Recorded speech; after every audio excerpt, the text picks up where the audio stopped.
Hello বন্ধুরা, কথা মতন ফিরে এসেছি। তোমাদেরকে গতকালকের শর্ট ভিডিওতে আমি এই কেকের ভিডিও শেয়ার করেছিলাম। সেখানে আমি বলেছিলাম যে আমি লং ভিডিওতে সমস্ত ডিটেলস তোমাদের সাথে শেয়ার করব। তাহলে চলো ঝটপট দেখে নাও। সবার ফার্স্টে ভালো মতন কেক টিনটাকে অয়েল ব্রাশ করে নেবে। আমি এখানে কোনো ব্রাশের সাহায্য নিইনি, হাত দিয়ে করছি। অনেকে বাটার পেপার বা ময়দাও ডাস্ট করে। তো দেখো ভালো মতন কেক টিনটাকে অয়েল ব্রাশ করে এখানে আমি 1 পাউন্ড কেকের জন্য 1 কাপ 240 ml কাপটা নিচ্ছি, আর হাফ পাউন্ড কেকের জন্য 2/3 কাপ মানে 120 ml এর হাফ কাপটা আমি ইউজ করছি। আমি কিন্তু কাপ দিয়ে মেজারমেন্টটা নিই, ঠিক আছে। তো আমি এখানে কিন্তু আজকের যেটা কেক স্পঞ্জ হবে সেটা প্রিমিক্স ব্যবহার করছি। আমি বরাবরই কিন্তু ট্রপোলাইটের প্রিমিক্সটা ব্যবহার করি।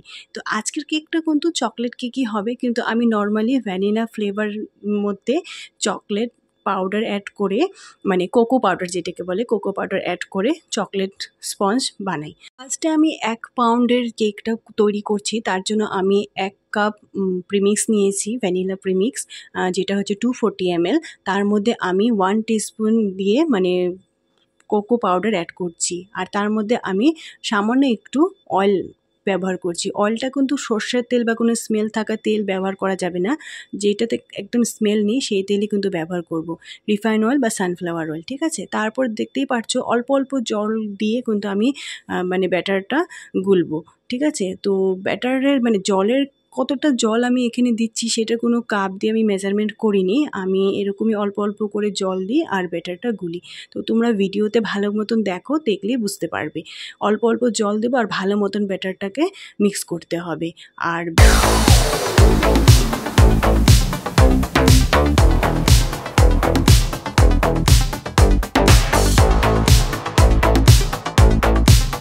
তো বন্ধুরা, কেক স্পঞ্জ রেডি করার জন্য আমার কিন্তু ব্যাটারটা একদম রেডি। তো তোমরা দেখতেই পারছো ব্যাটারটা আমি কিভাবে গুলেছি, না বেশি পাতলা আর না বেশি ঠিক হয়েছে। তো এরকমই কনসিস্টেন্সি আমাদের কেক তৈরি করার জন্য দরকার। তো আমি এখন কেক টিনের মধ্যে ভালো মতন স্প্যাচুলার দিয়ে কেকটাকে মানে ব্যাটারটাকে নিয়ে নিব কেক টিনের উপরে। আর এই পাশে কিন্তু আমি আজকে কিন্তু কোনো ওভেনে করছি না, আমি গ্যাসের উপরেই করব। তো আমি অলরেডি কিন্তু গ্যাসে সসপ্যান বসিয়ে দিয়েছি, প্রায় 15 মিনিট ধরে লো ফ্লেমে পুরো হিট করতে দিয়েছি। কেক তৈরি করার মানে কেক ব্যাটার গোলার আগেই কিন্তু তোমরা যদি ওভেনে করো তাহলে প্রিহিট করে নিতে হবে, আর যদি গ্যাসে করো তাহলে কিন্তু মানে গ্যাসে করলেও যেটাতেই করো। আমি এখানে সসপ্যানে দেখো 2টো সসপ্যান বসিয়েছি, একটাতে 2 পাউন্ডের কেক আছে আর একটাতে আছে 1 পাউন্ডের। তো আমার এখানে 1 পাউন্ডের কেকটা কিন্তু হয়ে গেছে। তো দেখো আমি একটা টুথপিক নিয়েছি, টুথপিক দিয়ে দেখো একদম ক্লিন এসছে টুথপিকটা। তো এখানে আমার 1 পাউন্ডের কেকটা রেডি হয়ে গেছে। মোটামুটি আমার 15 মিনিটস লেগেছে 1 পাউন্ডের কেক হতে, আর 2 পাউন্ডের কেক হতে মোটামুটি 20 মিনিটসও লাগবেই। তো দেখো, আর ওই 1 পাউন্ডের কেকটা তুলে আমি এখন এখানে হাফ পাউন্ডের কেক যেটা হবে সেই ব্যাটারটা বসিয়ে দিলাম স্পঞ্জটা রেডি করার জন্য। তো বন্ধুরা চলো কিভাবে চকলেট সিরাপ আর হচ্ছে চকলেট গানাশ রেডি করছি সেটাও দেখিয়ে দিই। আমি একদম ঠান্ডা দুধ নিয়েছি, দুধের মধ্যে চিনি ভালো মতন মেল্ট করে এর মধ্যে এখন আমি চকলেট গানাশ করব। গানাশটার জন্য কিন্তু আমি দুধ নিইনি, আমি নিয়েছি হুইপ ক্রিম, একদম লিকুইড ফর্মে হুইপ ক্রিমটাকে গ্যাসের মধ্যে ফুটিয়ে নিয়েছি। তার ওই গরম হুইপ ক্রিমের মধ্যে আমি চকলেটটাকে মেল্ট করব ভালো মতন। চকলেটটাকে ক্রাশ করে নিয়েছি আর এখন এই চকলেটটাকে আমি মেল্ট করে নিব। ব্যাস আমাদের রেডি চকলেট গানাশ। আর এই চকলেট গানাশের 2 চামচ আমি হচ্ছে দুধের মধ্যে যেটা আমি চিনি দিয়ে রেখেছিলাম এখান থেকে এই চকলেট গানাশ 2 চামচ দিয়ে চকলেট সিরাপ হয়ে যাবে। ওই ক্লিপটা আমি না ভিডিওটা তুলতে পারিনি, তো তোমাদেরকে বলে দিলাম। যদি তোমাদের বুঝতে অসুবিধা হয় অবশ্যই কমেন্টে জানাবে। পরবর্তী যখন আমি আবার কেকের ভিডিও নিয়ে আসবো সেখানে কিন্তু তোমাদের ডাউটস আমি ক্লিয়ার করার চেষ্টা করব। তো আমার 3টে কিন্তু কেক স্পঞ্জ হয়ে গেছে, আমি ডিমোল্টও করে নিয়েছি। তাহলে চলো এখন বানাতে শুরু করি। ফার্স্টে হচ্ছে আমি 2 পাউন্ডের কেকটা ধরেছি, কারণ এই কেকটা সন্ধ্যে 6টায় আমাকে ডেলিভারি দিতে হবে, আর এখন কিন্তু দুপুরবেলা আমি এই কেকটা বানাচ্ছি। তো দেখো আমি কিন্তু মানে থ্রেডের সাহায্যেই কিন্তু কেকটাকে মানে লেয়ারটাকে কেটে নিচ্ছি। আমার কাছে নাইফও আছে, বাটার নাইফও আছে, কিন্তু কি বলতো মানে থ্রেড দিয়ে কাটতে আমার মানে কি মানুষের মানে হ্যাবিট হয়ে যায়। আমরা স্টার্টিংয়ে যেই জিনিসটার অভ্যাস করবো সেইটাই কিন্তু মানে হ্যাবিট হয়ে যায়। আমার বাটার নাইফও আছে, আমি নাইফ দিয়েও করি, আমি থ্রেড দিয়েও করি। তো আজকে আমি তোমাদের সাথে আমি দেখো কিভাবে থ্রেড দিয়ে আমি কেক স্পঞ্জটা কাট করছি সেটা তোমরা ভালো মতন দেখে নাও। কিছুই না, জাস্ট দুপাশে ধরে একদিকে টানতে হবে আস্তে আস্তে করে, বেশি তাড়াহুড়ো করা যাবে না। আর এই দেখো কত সুন্দরভাবে কেক কেকটাকে কাট হয়ে গেছে। তো 3টে লেয়ার করে নিয়েছি, 3টে লেয়ারই হবে। তো এখন আমরা টার্ন টেবিলটাকে ক্লিন করে নেব। ক্লিন করে নিয়ে ভালো মতন একটা টাওয়াল বসিয়ে নেব, কারণ নাহলে কি হবে যখন আমরা মানে কেক বোর্ডটা বসাবো না, তো তখন মানে কেকটা নড়বে। তো যাতে কেকটা না নড়ে এক জায়গায় মানে স্টিক হয়ে থাকে, তার জন্য হচ্ছে একটা টাওয়াল হোক বা একটা রুমাল বসিয়ে নেব। আর এখন আমি কেক বোর্ডের উপরে স্প্যাচুলার দিয়ে একটু ক্রিম লাগিয়ে নেব, যাতে কেকটা যাতে না নড়ে, কারণ অনেক সময় ডেলিভারি দিতে গেলে আমাদের সবসময় কিন্তু এই সেফটিটাও রাখতে হবে, মাথায় রাখতে হবে যে কেক ডেলিভারি করার সময় যাতে কোনো কারণে কেক যাতে নড়ে না যায়, জায়গা থেকে সরে না যায়। তো আমি এখানে ফার্স্ট লেয়ার বসিয়ে দিয়েছি।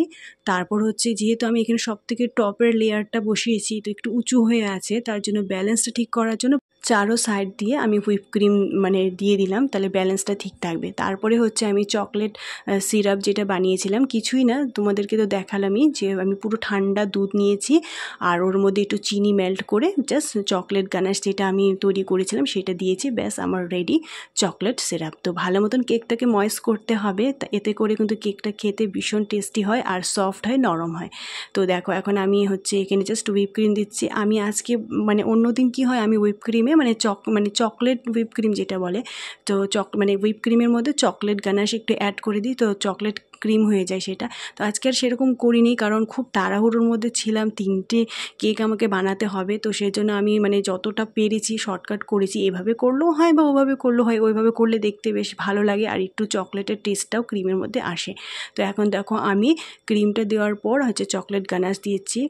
চকলেট, কারণ এটা বাচ্চার কেক, তো মানে এটা হচ্ছে একটা বার্থডে কেক, আর যিনি কেক অর্ডার করেছিলেন তিনি আমাকে বলেছিলেন যে চকলেটটা বেশি করে দিতে, কারণ চকলেট খেতে বাচ্চারা এমনিতেও ভালোবাসে। তো সেই জন্য আমি একদম ভরে ভরে চকলেট গানাশ দিচ্ছি। আর এটা আমি ফার্স্ট লেয়ারটাই তোমাদেরকে শেয়ার করছি, আর এরপর দেখো আমি সেকেন্ড লেয়ার রাখলাম, আর এইভাবে কিন্তু 3টে লেয়ার আমি করেছি।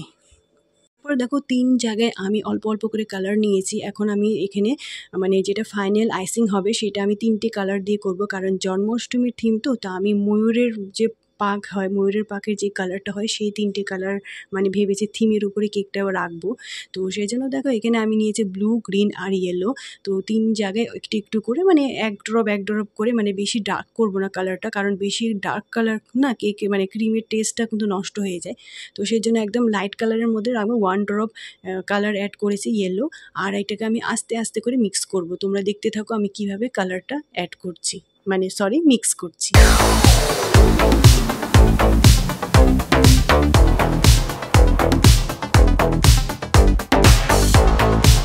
বন্ধুরা কালার মিক্স করা আমার হয়ে গেছে। তো আমি কালারগুলোকে মানে পাইপিং ব্যাগে ক্রিম ভরে নিয়েছি। ফার্স্টে আমি ব্লু কালার দিয়ে কভার করছি, আর কেকটা কিন্তু আমি ক্রাম কোট করে ফ্রিজে রেখে দিয়েছিলাম প্রায় 15 থেকে 20 মিনিট। তারপর এখন আমি ফাইনাল আইসিংটা করছি। তো এখানে 3টে কালার হবে। ফার্স্টে আমি ব্লু কালার দিয়েছি, তারপর হচ্ছে গ্রিন, আর এখন হচ্ছে আমি ইয়েলো দিচ্ছি। তারপরে আবার রিপিট করব, ব্লু, গ্রিন আর হচ্ছে ইয়েলো হবে। তো এরকম করে আমি রিপিট করব। তো দেখতেই পারছো তোমরা, ভিডিওতে দেখে নাও ভালো করে। আমি আর এই জায়গাটা একটু বেশি স্প্রিড করে দিয়েছি, নাহলে কি হবে ভিডিওটা অনেক বড় হবে আর তোমাদেরও দেখতে ভালো লাগবে না, এতটা পেশেন্স তো কারোরই থাকে না। সেই জন্য আমি বহুত স্প্রিড করে দিয়েছি। তো দেখতে থাকো, তোমরা দেখে নাও কীভাবে আমি আইসিংটা করছি। আশা করছি তোমাদের বুঝতে কোনো অসুবিধা হচ্ছে না। যদি তোমাদের কোনো কিছু বুঝতে অসুবিধা হচ্ছে অবশ্যই তোমরা কমেন্টে জানাবে যে তোমাদের কোথায় কি অসুবিধা হচ্ছে। আমি নেক্সট ভিডিওতে, কেকের ভিডিওতে সেই ডাউটস ক্লিয়ার করার চেষ্টা করব।